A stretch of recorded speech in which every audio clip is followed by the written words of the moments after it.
We're now open for comments. I'll take 4 or 5 and then come back to the panel for final comments before we close. If you can just raise your name tags, and I'll ask a number of you to go in order. I might not be able to get everyone in, but there's a number who I will, including starting first with Ambassador Thorne, and I've got Chipman Lee and Francois Hesburgh. Thank you very much. Ambassador Thorne. Thank you. Thank you, John, and IISS for organizing this very interesting and helpful conference. And also congratulations to Colombia and President Santos for hosting this event. And thank you for the opportunity just to say a few words. As a senior advisor, the mission that Secretary Kerry entrusted me with is clear: to support efforts in elevating a shared prosperity agenda as a crucial element of U.S. foreign policy. And the premise of that is that security, stability, and prosperity are inexorably intertwined. You can't have prosperity without stability and security, and there is no sustainable stability without prosperity. When Latin America and the Caribbean prosper, the United States does too. Reflecting the region's importance, the Obama administration has maintained a high level of engagement by the President, the Vice President, Secretary Kerry, and other members of the Cabinet. The commitment to the Americas will continue next month with President Obama leads the U.S. delegation to the Summit of the Americas in Panama. For the region to remain competitive globally, we must work to build the Americas into a shared, integrated platform for global success. The Pacific Alliance exemplifies that sentiment, and the Pacific Alliance provides a vision of an open, integrated, globally competitive Latin America. We congratulate the Pacific Alliance on the progress it has already made, including the signing of a plurilateral free trade agreement, eliminating visa requirements for its citizens, instituting educational exchange and scholarship programs, and integrating its capital markets. The global economy is changing. Supply chains have become more complicated, with components sourced globally and then brought together for final assembly before the end product is shipped around the world. The Pacific Alliance's policy initiatives include creation of common rules of origin, harmonized regulatory frameworks, and improved customs services are well targeted toward being important links in those value chains. The Pacific Alliance members are key U.S. partners in the region. The United States has bilateral FTAs with each member. We clearly have a shared vision for the development of the global economy and already are working together in many ways. At the outset of his administration, President Obama made a strategic decision to increase focus on the Asia-Pacific region. We are working to promote regional economic and trade architecture that is rules-based and provides an open, fair, and transparent framework that will grow trade and investment opportunities in the region. The rules of doing business in the 21st century are changing for the better and will reflect the shared prosperity we all want. The Pacific Alliance growth-oriented engagement with each other and the Asia-Pacific region are a further step in that direction, which the United States congratulates and looks forward to supporting a more competitive America. Thank you. Ambassador, thank you very much for that endorsement. I want to bring in 4 or 5 agents to make give their reactions to this and perhaps give some sense of their own policies towards the region. So I had first Barry Desker from Singapore, and then Chipman Lee, and then Francois Hesburgh, and then Sanjaya Baru. Barry Desker. Thank you, John.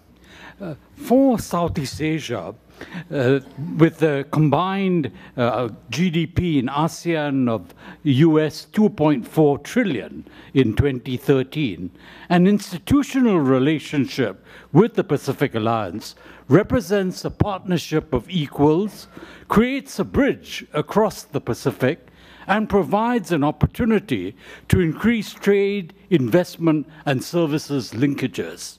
Singapore was admitted as an observer of the Pacific Alliance in February 2014 and has been appointed by ASEAN as the coordinator for ASEAN-Pacific Alliance relations. Why has this move been made to develop linkages with the Pacific Alliance? I think it's important to note that ASEAN has been trying to reach out to Mercosur for more than 30 years, and it has developed good political linkages with annual meetings in New York. But we have found that there has been no progress in attempting to develop a free trade agreement or partnership agreements which look at broader economic arrangements. We believe that the Pacific Alliance provides this opportunity. Thank you. Mr. Hammer from Australia. The Australian government. I come from the Australian Department of Foreign Affairs and Trade. I'll also be brief. For those not familiar with Australia, we moved between being the world's 12th... Bit closer to the microphone. Thanks. For those not familiar with Australia, we moved from being between the world's 12th and 14th largest economy. We vie with Mexico for that position. We're heavily integrated. Is this microphone okay? But you have to speak towards it. Speak towards it. Okay, thank you. I think I've got it now. So we are heavily integrated into Asia. We have enjoyed 24 years of continuous economic growth now, partly because of that integration. So we know Asia very well. 10% of Australian households speak an Asian language at home. And I just want to make a comment about what we see when we look towards the Pacific Alliance. What we see are 4 countries that are invested in democracy, rule of law, and a rules-based international system. That matters to us. But also, as others have mentioned, these are countries adopting a liberal, free market set of economic policies, policies able to survive, as the Colombian and Chilean foreign ministers pointed out, transitions in political leadership. So this makes the Pacific Alliance countries very attractive to Australia, and we're hopeful that you are pioneering a new political economic paradigm for Latin America. So congratulations on progress so far, and of course we are one of the observer countries for the Alliance. Thank you. François. Thank you very much, John. The theme of this morning's session, the Pacific Alliance countries in Asia, invites a geo-economic question. Geo-economic meaning the application of economic policy towards geopolitical aims. And so my question is the following. What is the role and the place of China in the manner in which the Pacific Alliance countries look at their relationship with Asia? Is China seen as the de facto senior partner? After all, it is the world's second largest economy and may soon be the first one. Is China one Asian partner amongst others?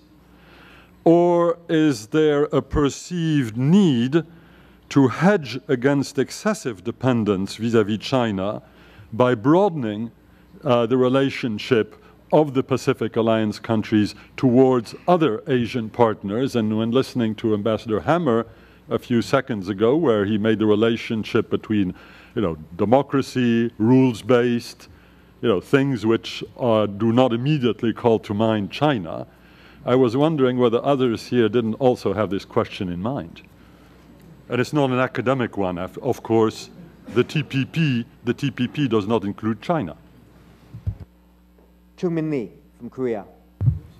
Thank you very much, John. I have 2 quick suggestions for our Pacific Alliance members, and speaking totally on a personal basis. I think the word observer is great, but it sounds too static. And so perhaps you should consider moving observers as partners.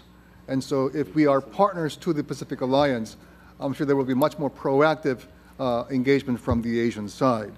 Number two, taking a cue from the EU, is it possible that the four of you will be able to nominate one person, a super minister of Pacific Affairs, Alliance Affairs, on a rotating basis, so that there will be a common face to the Pacific Alliance from the Asian perspective? And number three, I think the role of the media is crucial in rebranding these four great countries in Asia. My question is related to what Francois said, and specifically to the ministers of Foreign Affairs of Mexico and Colombia. You have crucial security ties with the U.S., as many of us do in Asia, and yet our growing ties with China economically is something that is going to last for a long time.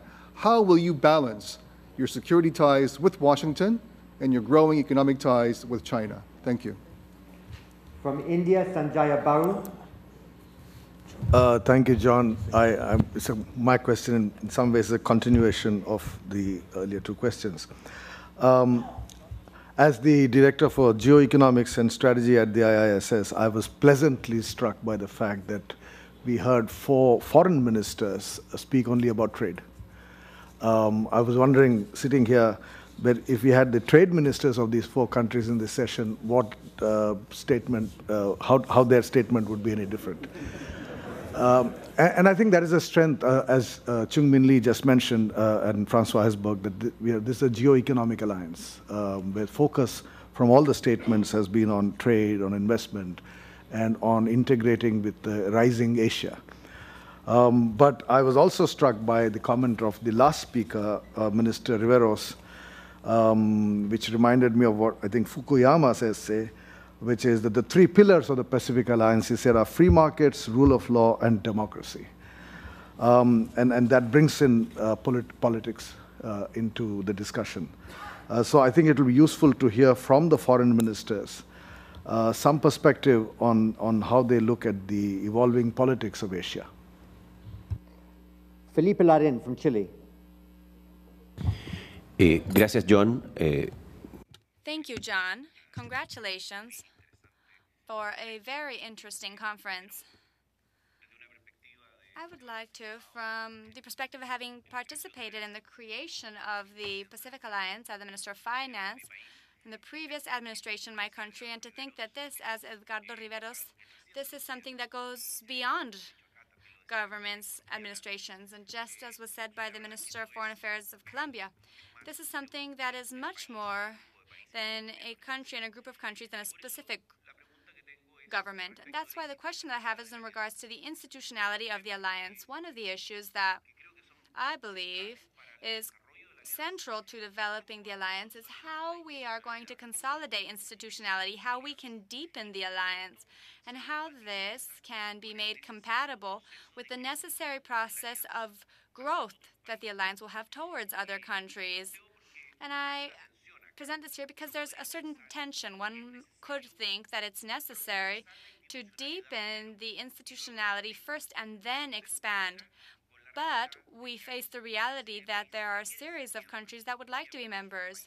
Examples are countries that are advanced considerably, have completed their process of membership, such as Costa Rica or the case of Panama. And we heard a few interventions here of countries that come from the Asia-Pacific region that might also be interested in having not only of partners, of associate members, of having commercial relations, but of being members perhaps in the future. So here, when I speak of institutionality, I'm not speaking of a great bureaucracy. I believe one of the positive features of the alliance is that there's very little bureaucracy and decisions are made quickly and implemented, and there's not very much bureaucracy. But I would like to ask how you see that this institutionality can be deepened as well as its tension with the process of expansion. Okay, Mr. Kim from Korea. Continuando la lengua, déjeme decir en español. So allow me to say this in Spanish. Today we noted the dynamic relationship between Latin America and the Asia-Pacific. This is not an option. It might be a need. But looking back,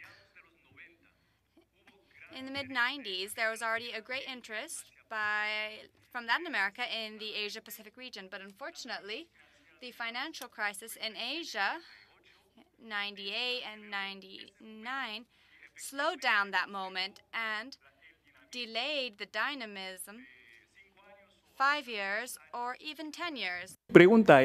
Now, my question is, when back then there was something lost, it was momentum. But now, if there's any reverse, any risk, it'll be the risk of instability or vulnerability born from the deep interregional integration. So how can we control those risk factors at the national level or at the interregional or regional level as the Pacific Alliance?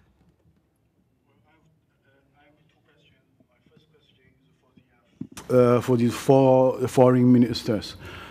As far as I can understand, the most important issue for the establishment of such kind of a nice relationship between the two parts of the world is how to establish the so-called political trust. But I'm sorry to say that this kind of job is quite well, how would you say? As you know, that some people in this part of the world has some kind of mentality of China threat or fear of China. As you know, that China has made great contributions to the economic growth of this part of the world. So why do you have this kind of mentality? And some newspapers even use such kind of words as Chinese imperialists. So I'm sorry to say that in order to further strengthen this kind of bilateral relationship between our two sides, we needed to do away with this kind of mentality. And my second question is for Chairman Chipman. And it seems to me that the dialogue has attached great importance to the so-called security. But as a Chinese scholar, I would like to point out that the most important issue for this trans-Pacific relationship is economic and trade relationship, not security. So can I say that you are putting the wrong wine in a nice bottle? Thank you very much. I think the word security has been mentioned a few times in this first session, but I think if you look at the agenda, there's an enormous amount of geo-economic issues that are being addressed, trade and investment and the like, and I've gone to very many defense and security conferences, and I think they feel quite different from the mix of subjects that this one is addressing, which naturally have to combine economic and security questions, but there is, I think, a very generous balance being given to the economic and the broader issues in this one. There are a number of other people who want to take the floor, but I have to give a couple of minutes to each of you to respond. I think the main themes that came out of these questions was how does one better organize the relations between the Pacific Alliance and those friends it has in the Asia Pacific? Is partnership a more active and stronger phrase than observer? Might be there a way to have special envoys from the Pacific Alliance towards Asia Pacific to actually give meaning to that second large objective of the Pacific Alliance, to be able to export itself to the Asia Pacific more effectively and import the Asia Pacific, as it were, more into its own region. And there has been the China question raised. There are people who have argued that the TPP is a geopolitical instrument by geoeconomic disguise, and there is this delicate balance between having extraordinarily strong economic relations with China and a security relationship with the United States that has carefully to be navigated. So a number of issues were put on the table. I hope that we can get some practical suggestions as to how that cooperation between the Pacific Alliance and Asia Pacific can be best organized. And I would invite each of the ministers to take a couple of minutes each in the order in which they spoke, or perhaps I'll take them in reverse order. Perhaps Edgardo Riveros, a couple of minutes from you first, then Claudio, and end up with the Foreign Minister of Colombia. Muy bien. Está funcionando. Very well. My microphone is working. Here, we discussed the topic of China. Undoubtedly, China is a reference point. To say anything else would be to be blind to reality. Nevertheless, I also want to be frank. In Asia, China being an extraordinarily important reference, it is not the only one. And the challenge is to see how other Asian states can develop closer relationships. We can offer numbers. Effectively, what I pointed out here, our commerce with Asia corresponds in a 52% of it is with China, but 21% of it is with Korea, 11% with India, 6% with Taiwan. All that to say that there is the opportunity for diversification, and certainly we would like for the development of trade with Asia, which is essentially in commodities, could generate added value as well. In the fields of food and foodstuffs, I think that there are opportunities as well. The other thing I think is worth mentioning is the institutionalization, which Felipe Larraín mentioned. I think that one of the great merits of the Pacific Alliance is that it started off with the idea,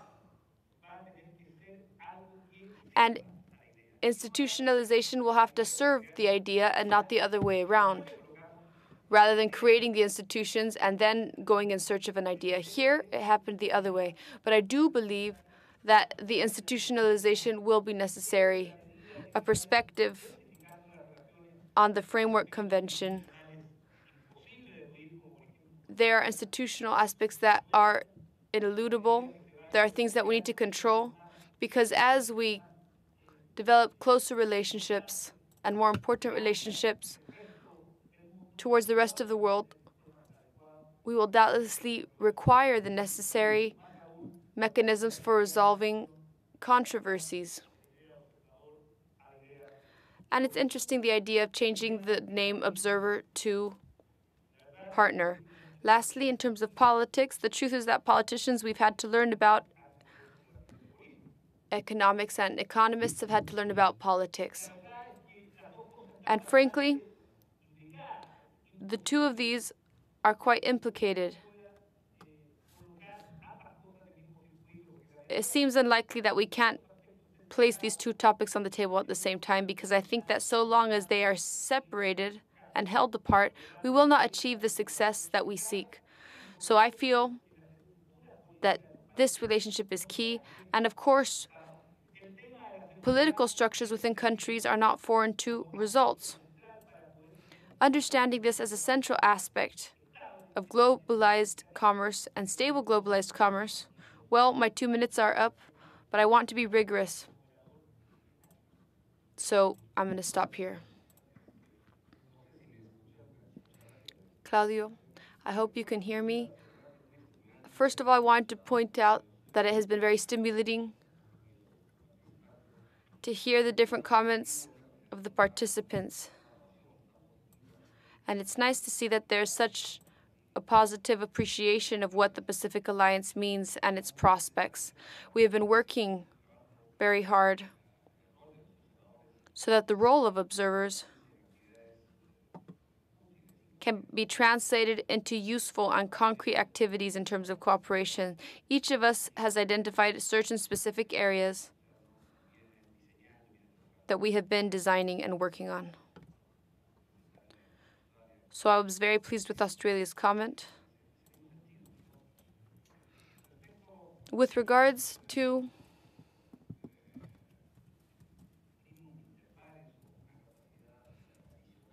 of an additional capacity on the part of certain Asian countries with regards to the Pacific Alliance, observers participate on several conditions. The criteria are very clearly established in the Framework Convention.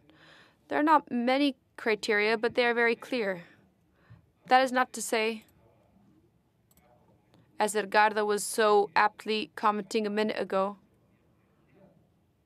we should not ignore the role of some very heavyweight economies throughout the world, but every country has a place in this alliance.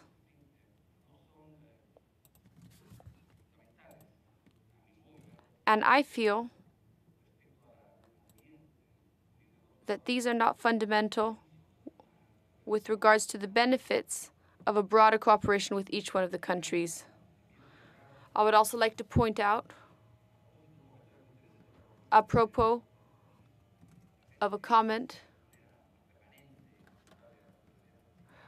with regards to the suggestion of a president that could represent more permanently the Pacific Alliance, I think that one of the features of the alliance has been its rapid institutional development and very little bureaucracy with regards to other regional models for cooperation and integration. In addition, as was pointed out, the participation of our countries has to do with state policies. We've taken on this alliance as a long-term state policy. So whoever is the minister or vice minister at this point in time is in charge of offering their countries a horizon of stability and long-term prospects for the alliance. That's what I had to say. Thank you very much, John. Every one of the countries of the alliance preserves its own identity within the broader effort of developing a common agenda, which is what the alliance proposes. Each country has its own regional factors, its own dialogue circuits, and what the alliance has done, in my opinion, and what has made it so attractive and useful at this point in time, is that each of us, preserving our own spaces for diversity, the objectives of the alliance also assigns a common task for the countries that make it up.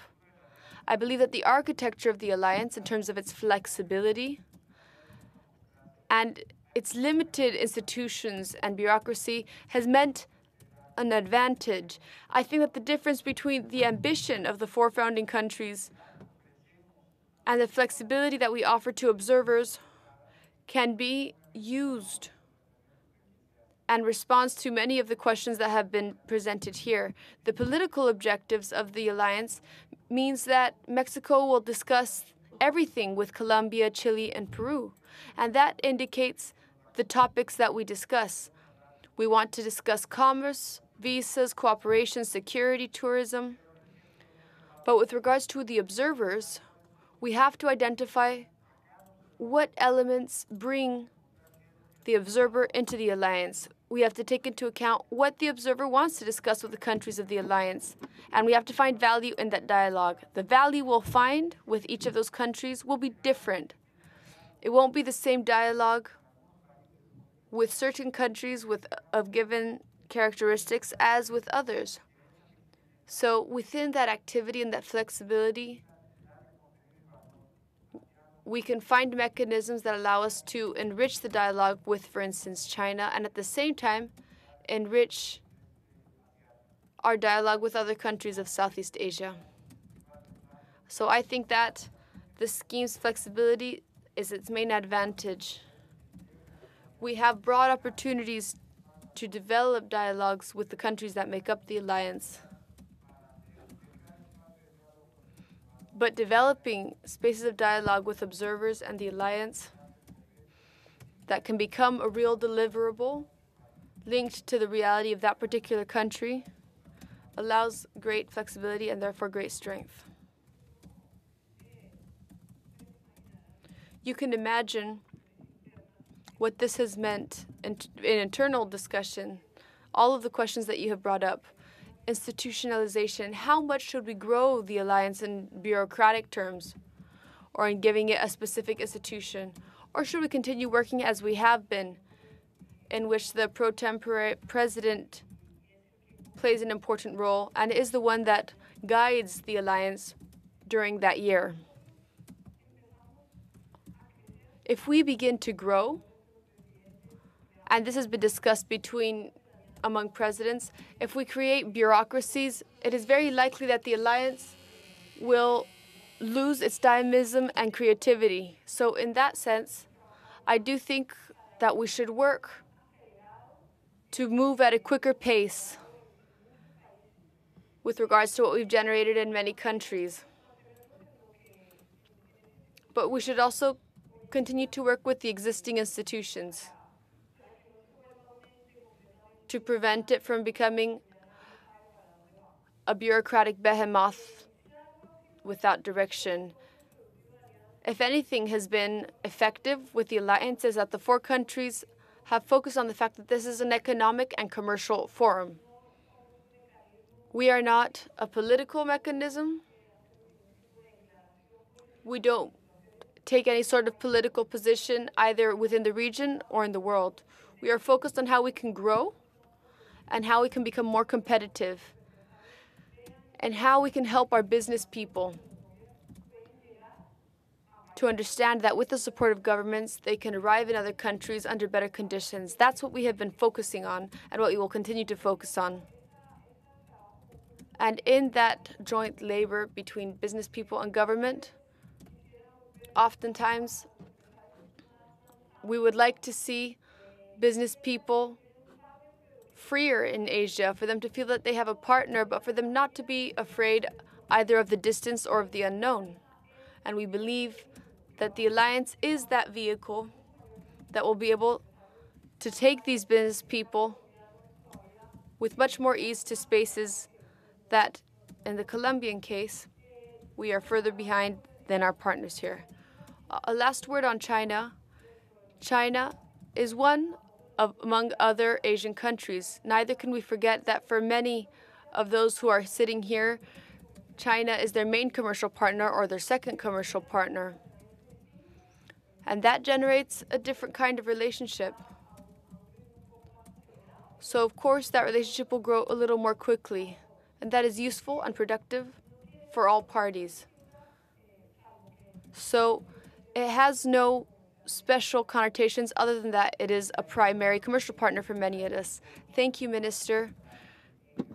In about 25 minutes, going to return to this hall to see the view from the other side of the Pacific. Dino Patel and others who I wasn't able to include in this session, I hope will be also animating the audience in the second. Could I invite you all to thank the ministers for their presentations and to return here at 11 o'clock.